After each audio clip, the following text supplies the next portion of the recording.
up to the elections during the general election period and also in the aftermath of that. Now, before we get straight into it, would you like to tell us what your experience has been like in the past week? Yes.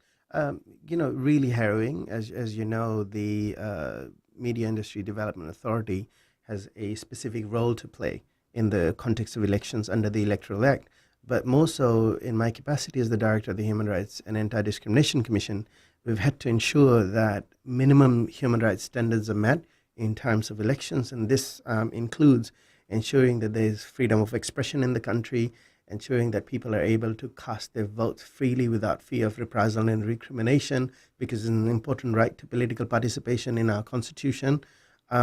But also ensuring that people have the right to assembly, the right to association, and other fundamental human rights, including an affirmation of the principles of non-discrimination, which basically means that people are not denied the right to political participation because of a prohibited ground of discrimination prescribed under Section 26 of our Constitution. So what is a prohibited ground of discrimination? It could be a race, religion, ethnicity, gender, sexual orientation, disability, your geography, your nationality, a number of other markers of difference prescribed under Section 26 of the Constitution. So that's a very specific role of the National Human Rights Commission. So on the day of election, of course, prior to election, under the law pursuant to Section 118 of the Electoral Act, my job is to ensure that we fully comply with the requirements of the blackout period, which has to do with the mainstream media, but also, keeping an eye out on the social media. And of course, on the day of election, my job is to ensure that we visit as many polling stations, ensuring that there is safety, security, peaceful, transition. People are able to cast their ballots, so on and so forth. So really, really hectic time. For 72 hours, you are not sleeping at all. Because in my job, I will be receiving calls at odd hours from the media, seeking clearance about certain reports that need to go out early hours of the morning. We had close to 400 media personnel in the country, which includes both foreign media as well as our local media, including freelance who were covering the election. And it is a difficult job trying to make sure that everybody complies with the requirements prescribed under our law. So the logistics of carrying that out must have been quite difficult, as you've pointed out. But then again, this time around, elections was quite unusual. We've had deferment of polling venues, 22 polling venues, which must have made things even more hectic for Absolutely. you. I mean, first of all, and a lot of people don't realize that we went out to cast our vote early hours in the morning. I wanted to get a sense of what the polling venues look like before we gave a press conference together with the supervisors of election at about 9 a.m. And, after that, because there was no way the rain was going to subside, we literally have to wait by the hour to see whether we call it off or not. And so, around midday, there was an assessment and so on and so forth. And I was in Navua at that point, and, absolutely covered in mud and rain. There are a few photos of me with the police officers, and we drenched and, mud, all over my shoes and my clothes and all of that, which really got us thinking, I mean, can we really continue with the election? So you can have the most robust, elections team, you dot the I's and you cross the T's, but, God has other plans. Quite And interesting. nature Yeah. is very, very humbling. It's a sober reminder that we're not in control of everything. That means reevaluating, thinking through what are the exigencies on the ground to address those things. And of course, the decision was made that it's impossible for people to cast their votes in 22 polling venues. And we will now, of course, adjourn to another date specified by the Electoral Commission. And that was, of course, the Saturday we're talking about. That meant that the blackout period was still in effect. So past 72 hours, I got to be still awake, receiving these complaints, assessing all of these things. And it also meant that as the Director of the Human Rights Commission, we're still on the ground monitoring the situation. So, of course, we went all the way to, Tailevu on Saturday to witness all of that till 6 p.m. and then being in the counting venue. So there was a lot of talk that was going on in certain social circles and even on social media, which of course we'll get to later on. Absolutely. For those listening in right now, remember that you can participate in this discussion by calling 3220906. We'll be taking your calls live. But looking at the blackout period, there was so much that was being said. I've witnessed it myself. We've had friends and colleagues who have also reported instances where people were making speculations that this particular elections, it wasn't planned out quite as well, saying that since we live in Fiji, we should have known that this is a cyclone season and this would not be the opportune moment to have elections, and that for some reason or the other, the FEO had made an error in judgment by continuing with the call that was made to have elections at this particular point in time. Geraldine, in fairness to the supervisor of elections and the Fijian Elections Office and everybody else, I wish to say that we have worked within a complexity of constraints to make sure that we deliver the most credible, free and fair elections that Fiji could possibly have. We are blessed that it was rain. It could have been something else. It could have been an earthquake. It could be fire. Natural disasters do strike. And so the fact of the matter is that because there are all these contingency plans in place to ensure that people are not unfairly disadvantaged, they did come back on Saturday to vote in numbers. That was very, very important. Interesting. And that I think you should point out. this is where reason needs to prevail. I can understand that people get frustrated and all of that. They said we've had to wait a long time and all of that. But know that we are mere mortals. We are not God. And God has some other plans, and you got to work around that. And this is why reason needs to prevail. We need to become voices of reason. You can't agitate in an environment like that. And try being the supervisor of elections. So try being, the Fijian Elections Office. I mean, I worked with them 24/7, literally. And when you watch these people, get on with the work without blinking, because everybody is watching you. The multinational observer group, the international media, the local media. I'm there, in my capacity as the director of the human rights. And when you are under so much scrutiny, and then something like this happens, I mean, it is an enormous amount of, challenge that is thrown at an individual who's done his very best to make sure that the all systems are good to go. But, you have no control over nature. And the one thing that we need to take away from all of this is there was no abuse. And as the Multinational Observer Group has also cleared, people did not abuse the processes, the system, thoroughly obstructing anybody consciously from exercising their right to vote. Well, when that's you say not abusing, that's of course from the officials' point of view, those who were helping conduct the elections. But speaking of abuse, there was quite a lot that was happening on social media and even in person. We'll get to that after the break. You're on Speak Your Mind on Gold FM.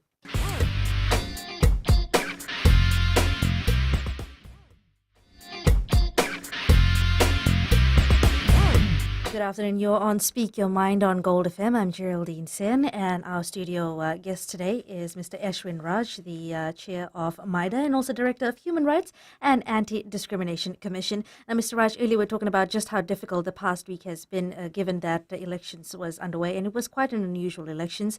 But looking at issues that just sort of bubbled up to the surface. There were so many reports, so many instances of racial bigotry. There was vilification. There was also a lot of sexism, a lot of discriminatory comments, a lot of abuse.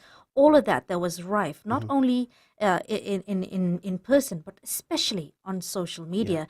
And it seemed that this time around, as we progress in this 21st century, elections tends to be fought on two terms, on social media now and also in person. And looking at social media with the blackout period that was in force, some did not seem to adhere to that. They just went out and they're making all these allegations, all these comments. Geraldine, I just want to put this in context. This election was peculiar. Unlike the 2014 elections, political actors, including citizens, and Fijians overseas took to the social media. The social media was the campaign platform. The other very peculiar phenomenon in all of this was the advent of fake news. I recall we did not even mention fake news in 2014. And this election, it was predominantly about debunking fake news daily. So there's a lot of allegations about rigging, about anomalies and all of that. And I do want to put on record that, every citizen has the right to raise questions, subjecting, something very important like elections to scrutiny. And this is about democratic audit. So by all means, but as you do so, you need to do it with reason. You need to substantiate your claim. If you're saying that rigging took place, then where's your evidence? Bring it forward and raise it with important authorities. You just don't trust the credibility of individuals and institutions on the social media, and somehow the other think then is going to become the blueprint and translate into social justice. Things don't work that way. The other thing is, as you're critiquing the integrity of processes, as you're subjecting things to scrutiny, which I said is your democratic right, you have no right to vilify, to incriminate, to threaten the safety and security of individuals just because they subscribe to political values that you don't believe in. Let me give you an example. Let me give you an example. I am very angry because, something very shameful has happened in this country, which we are not unfamiliar with. We witnessed this in 1987. We saw it in 2000. But sadly, I thought, with the Constitution, we'd be, looking forward to thinking as Fijians, as collectives. Of course, no pretension that we come from various ethnic communities. And that is the strength of who we are. Our diversity is our strength. The various gods we worship, our various religious values, that makes up who we are as Fijians. And our strength comes from our diversity. But being able to call ourselves Fijian is very, very significant. And for the longest time, the people in this country that were not seen as equal. We've had, I'm in my 30s, we've had 3 decades of institutionalized racism, right? Very soon, in the next 2 decades or so, I'll be in my grave. I don't want to go down having sadly, witnessed that nothing in this country changed. I want to be able to walk freely with my Itoke brothers and sisters without discrimination and distinction, because we're all children of God. So the point is, and I'm not being whimsical, I think this is a country that fears God. We invoke the name of God on almost everything we do. Whether things work or don't work, we invoke the name of God. So all God-fearing people should recognize that when you vilify an individual or a community, they're also children of God. So when you go out and you criticize somebody, because they're the head of an institution or in a position of leadership and so on and so forth, don't attack them for their religion. Don't attack them for their race. Stick to the issue. And I think part of the problem is, and this is why people are very agitated, this time around, we have proven yet again that Fiji is on a sustainable path of democracy. There is respect for rule of law. We have strong and independent institutions. We've got human rights in this country. Are we perfect? No, we're not perfect. We have issues. But do we let it gloss over? No, we don't. People who have, abused human rights, if there's been torture and brutality, it's taken us time, but we've gone to court. We've had matters prosecuted, right? If there's been issues around freedom of expression, we've tried to deal with them. But of course, there's enormous amount of responsibility when it comes to, public gathering and all of that. There are issues around national security. We've seen the streets of Suva burn in 2000.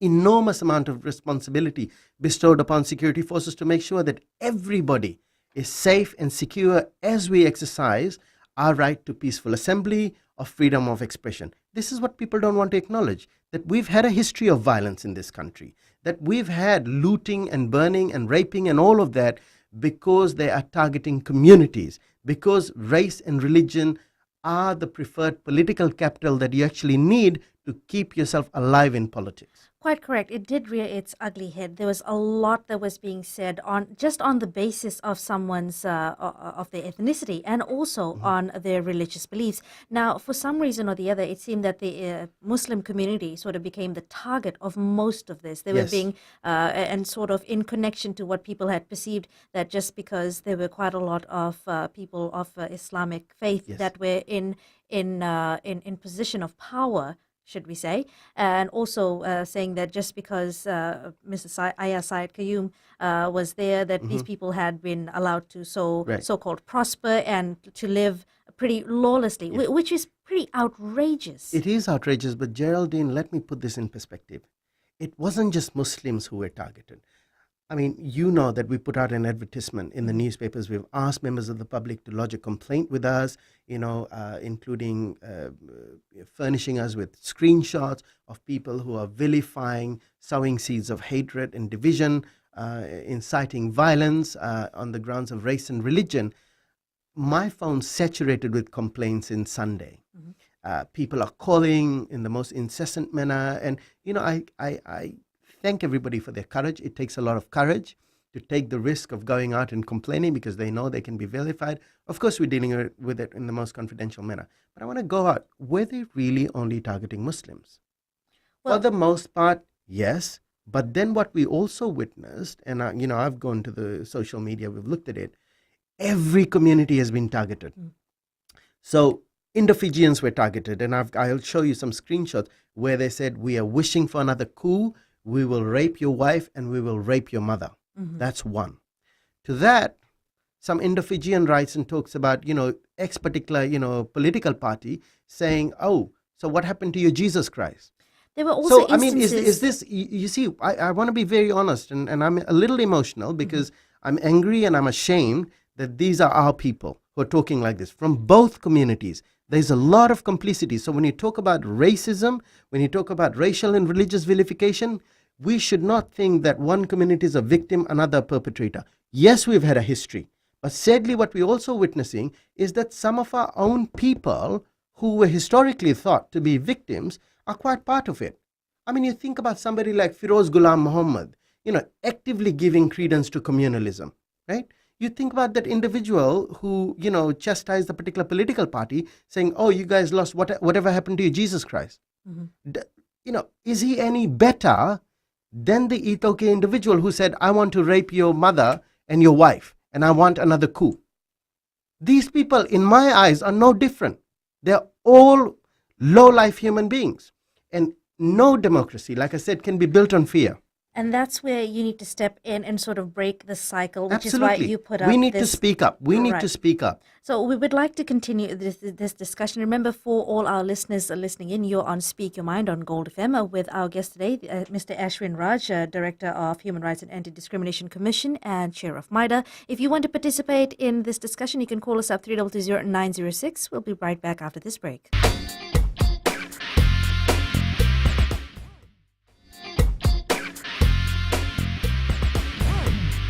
Speak Your Mind on Gold FM. You're with Geraldine Sen. I'm your host for today, and our guest today is Mr. Ashwin Raj, the Director of the Human Rights and Anti-Discrimination Commission and also Chair of MIDA. Mr. Raj, we're talking about how there were instances of people that just sort of came out of their shell trying to perpetuate all of these fake news and also actively participating Yes. and promoting racial discrimination, bigotry, vilification, and all of that. And you had lightly touched on communalism. Yes. So one of the things that we witness, and this is not new. We've had this. Fiji's got a long history of communalism. I'm a historian by training. I was working on a PhD that was looking at the history of communalism in Fiji. A lot of those divisions were opened up in the context of elections. So this whole business about Hindus and Muslims, the number of political actors that took advantage of it, mobilized Hindus and Muslims against each other was incredible. And this is not new. I saw this in the context of the Sacrilegious Act on temples. That's how it all started, and whether this was and one of the political leaders had actually, retweeted this thing after a very prominent human rights lawyer, tweeted it initially to say, "Oh, this was done by Fiji First to keep, Indians and their supporters, within their arms and all of that. That this is calculated fear." To now seeing, all of that transition into the context of campaigning elections, where there's this raw attack on Muslims and Hindus, and back and forth, and people conflagrating that kind of division and violence. Uh, One of the things that we witnessed was, some of the most banal and vile conversations about circumcision. Did you notice like how many times we discussed circumcision in the context of elections? I mean, it was incredible. We've never talked about things like that, but that's what this country has come to. It's sort of How is it? diverted. How is it an expression of democratic discourse? So it's sort of diverted So the we're not attention. talking ideas, we're talking people. And we're punishing people for having either a circumcised penis or not, right? We're talking about one's race and religion and the gods they worship. Anything but what a proper democratic discourse should be about in terms of human rights, in terms of human dignity, in terms of bread and butter issues. And so that was the sad thing. So not just Hindus and Muslims, North Indian, South Indian, Christians versus Muslims, so on and so forth. So you had a lot of racism that was happening openly, and there was also a lot of fear mongering that was happening. There were talks at a certain point in time that there were guns being held in mosques, that temples would be broken into, and that churches would be brought down, and just all sorts When of did things. it all start? And not just Hindus and Muslims and Indo-Fijians in either case. I mean, they're talking about the Chinese coming and taking over Kandavu. First of all, people had problems with Chinese putting up buildings in this country. And I thought, look, when you say the Chinese, remember, nobody speaks up for Chinese workers in this country. Who speaks up for them? I mean, this country is full of self-anointed human rights lawyers. Do they ever stand up for any of those people? Filipino workers in this country, they all get targeted when you say too many Asians in this country. Right? Then they talk about the Chinese coming over and taking over Kandavu. Remember, before that, they talked about Bangladeshis coming with guns to take over, right? And apparently all because the Honorable Attorney General happened to be somebody who's from the Muslim faith. Now, the other thing, of course, was not only did they talk about Bangladeshis and Chinese and, in terms of Asians and all of that, this country has had a total lack and a complete disregard and ignorance, really, of the diversity that makes up Fiji. Why? Because it's very convenient to talk about Muslims and Christians and Hindus. It's very convenient to talk about, Indo-Fijians in either case. But you go out on the street, we are made up of a kind of diversity that has never really been acknowledged. They're human beings too. They struggle as well. So we don't talk about the human dignity of Chinese workers in this country. We don't talk about, the Solomon community in this country. So, when people talk about, we need to talk about race relations in this country and all of that, I get very apprehensive because I'm thinking, you haven't really paid homage to the diversity that makes up Fiji. So it's a very, very convenient thing that politicians have done. So that we can incite, we can vilify, we can incriminate. And the most troubling thing in all of this has been this. One, when we speak out against racism and racial and religious vilification, I'm asked to resign. I mean, I'm tired. The number of times I've been asked to resign is incredible. And then they talk about Paris Principle compliance and all of that. And they don't realize that one of the things about Paris Principle compliance is letting the National Human Rights Commission do its job in terms of upholding the principles of non-discrimination. Here they are unabashedly attacking the National Human Rights Commission. Where on earth do you do that and in the same breath talk about Paris Principle compliance and independence and all of that? If you really respect the independence of the institution I represent, you will not be attacking me for speaking out against racism. One. Two, none of these political party, leaders have actively come out, except for one, to say, speak out against racism, speak out against racial and religious vilification, or turned around to their supporters to say on the social media, on the streets, on campaign trails, to say, hey, stay away from race and religion. Right? The number of stories we've received from people who said, look, they've come in, they've actually talked about our divisions. That, Muslims are the heads of these many boards, They are, the heads of these many institutions, so on and so forth. I mean, but do you really know us? My name is Ashwin Raj. My mother is Muslim. Her name is Jamila Begum. My father is Hindu. His name is Jairaj. I follow nothing. So people can take me by my name and say, oh, there's a Hindu boy who's a misfit. But am I really a Hindu? Right? So, people generalize because it's convenient. They judge us by what we look like. Now, the one way that you can tackle it is, of course, to actively promote the fact that you have time to go out and speak out against it, which is why, of course, you released the press release asking Fijians all around the country to take screenshots of what they've witnessed on social media, and, of course, to also either call or email the Human Rights and Anti-Discrimination Commission. You're on Speak Your Mind with Geraldine on Gold FM. Remember, you can participate in this discussion. We'll be taking calls live on here, 320-906. We'll be back with more after the break.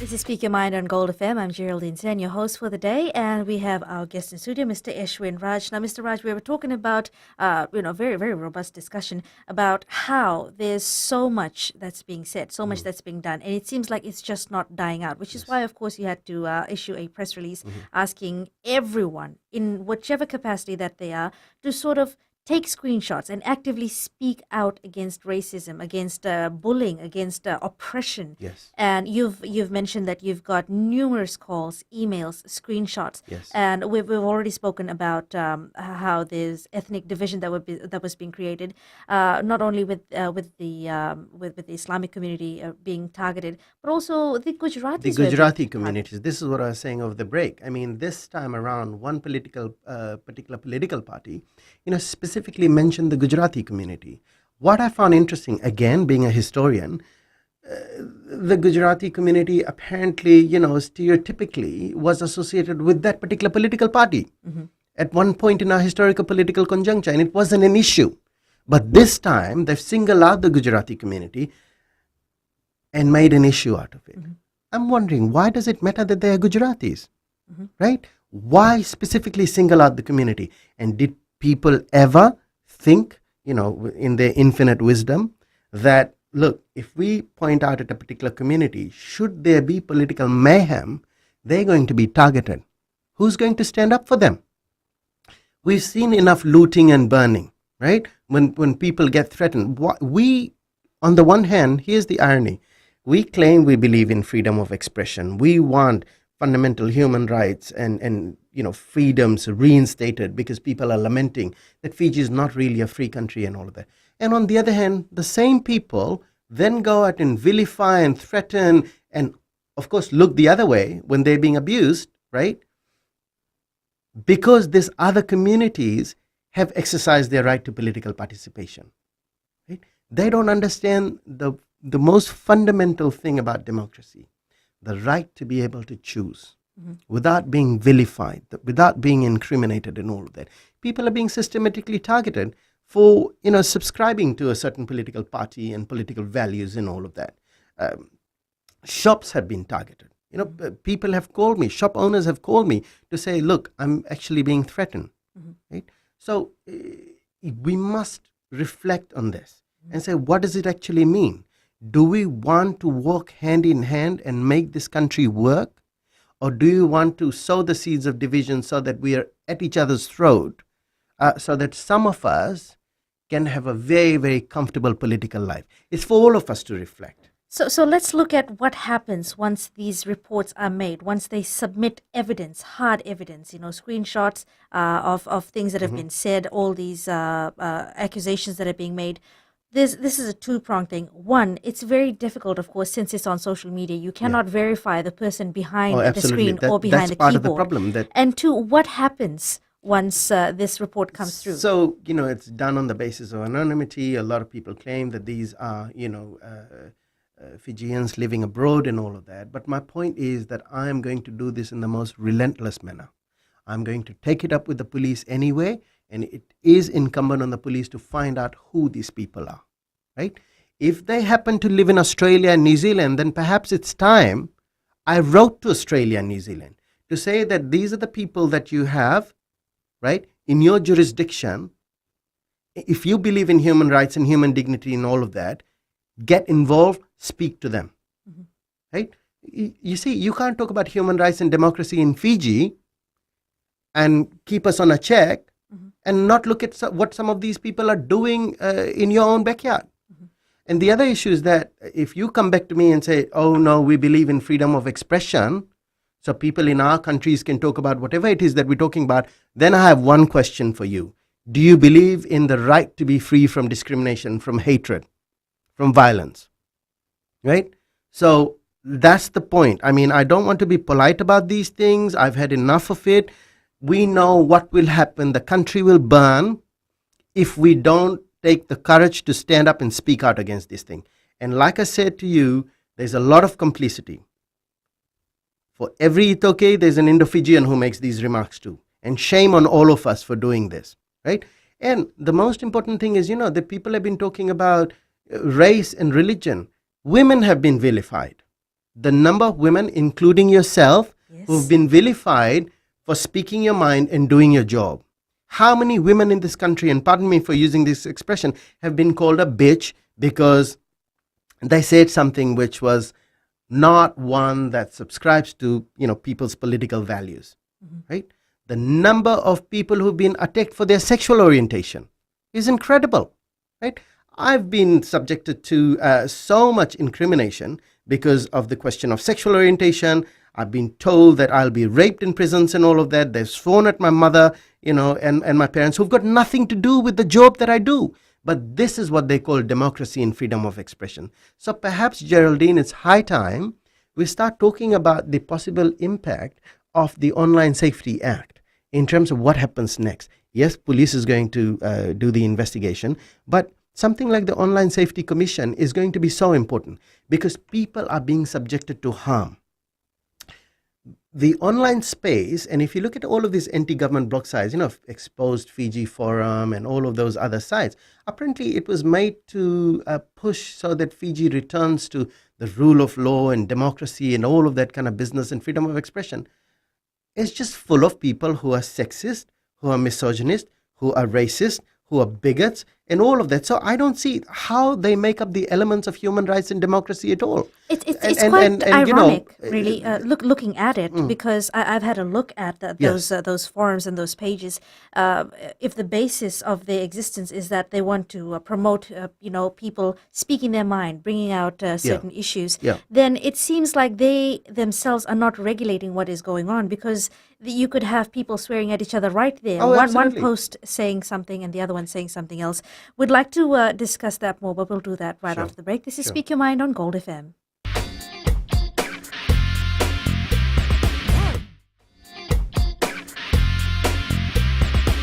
Speak Your Mind on Gold FM. I'm Geraldine, your host, and we've got our studio guest, Mr. Ashwin Raj. Mr. Raj, this is our final segment, and we've got so much that we'd like to cover, but of course, just sticking to the main points. You mentioned how important it is to have an online safety commission set up to sort of complement the online safety bill, because I can understand something of this nature really needs to be controlled, needs to be regulated. Absolutely. And what sort of recommendations have you made following what's happened in the past week? Geraldine, in the last couple of days, people have been very consistent in their recommendation, which is to take these block sites off. I think people have had enough.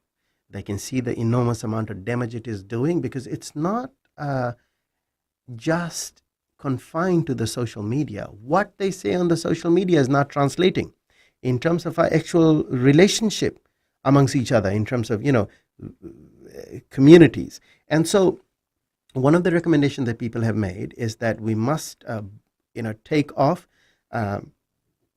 block sites like Exposed Fiji Forum and a whole host of them. And so one of the recommendations I'm actually going to make to the Honorable Attorney General is to seriously consider whether these block sites can be taken off altogether. And the reason why I say that is this. I think the general public makes a lot of sense when they say that we must block all of these websites. Why? Because the state has a positive obligation under the law to protect every citizen against the incitement of violence, racial and religious discrimination, and indeed discrimination on any of the prohibited grounds of discrimination. Now, Does this mean that we're blocking everything on the internet? No, we're not. You absolutely still have the constitutional right to be critical of government and its policies. Do you have a right to threaten them in terms of their race and religion? No, you don't. Do you have the right to incite violence? No, you don't. You have the right to question bread and butter issues? Yes, you absolutely do. Do you have the right to question policies and all that? Yes, you absolutely do. There is a fine line between your right to freedom of expression, thought, publication, opinion, and all of that, and the constitutional safeguards that protect people from racial and religious vilification, from incrimination, and all of that. Geraldine, this is the thing. I've been making so much noise on this issue, and there's so many human rights types in this country. So many human rights types in this country. Human rights lawyers, activists, NGOs, all of them. Do you ever see them ever come out and unequivocally say no to any of this stuff in terms of racial and religious vilification? Yeah, they'll do a quick interview if the media presses on them, but as a principle, they're very quick to jump on the freedom of expression bandwagon. But when communities are threatened, when people are vilified and all of that, and if they think I'm making it up, come to my office, go through my phone, look at my phone, it's saturated with complaints. There are people from all walks of life, Indo-Fijians, Ethiopians, Muslims, Hindus, Christians, all of them, absolutely char-grilled that this is what people are doing in the name of freedom of expression. And this is not a problem that is one which only the intellectuals are threshing out and all of that. I come across people who are not very literate. They're not very literate. They don't have PhDs, and they're not, ministers and civil servants or leaders of political party. These are ordinary human beings getting on with their lives, not very literate, definitely educated. And there's a difference in, that people don't get in this country between being literate and being educated. They're educated because they know the difference between right and wrong and what human decency is all about. They are telling me that it is time we ended this thing. So this is why I think, and it can't be done by me, it can't be done by state alone. We need to have a most robust education advocacy platform. My job is cut out. If I have my job, I need to be out there in communities talking to people about why we should be saying no to discrimination. Why should we say no to hate speeches? Why should we say and stand up to anybody who is inciting violence on the social media? How to exercise, your right to freedom of expression, thought, opinion, publication responsibly. That's what I got to do. On the other hand, societies will need to question their own stereotypes. We have created stereotypes. We assume certain things about people, about their religion, about their race and ethnicity, and we hold on to it till we go to the grave. But, there are times when, things like poverty hits you, when you need to sustain yourself. We all need food, whether we eat Indo-Fijian, pink, white, purple. We all need to drink water. We all need shelter over our heads. Our children need to be safe, regardless of which community they come from. Our children should have the right to go to school. We should be able to have access to medical facilities, whether we Indo-Fijian, Ethiopian, pink, brown, purple, whatever we are. Then why is it that when it comes to these moments, we go back to the most primordial of our divisions around race and religion and all of that? They keep saying that, if you cut, we all bleed, and the color of our, blood is red. But, we say it almost as if like we haven't given it much thought. Mm-hmm. Think about some of these things. Think about why it matters that when somebody is being vilified, you stand up. You don't stand on the margins and laugh, because the day they come for you, nobody's going to stand up for you. And if they've done it today to this person, they're quite capable of doing it to the other person.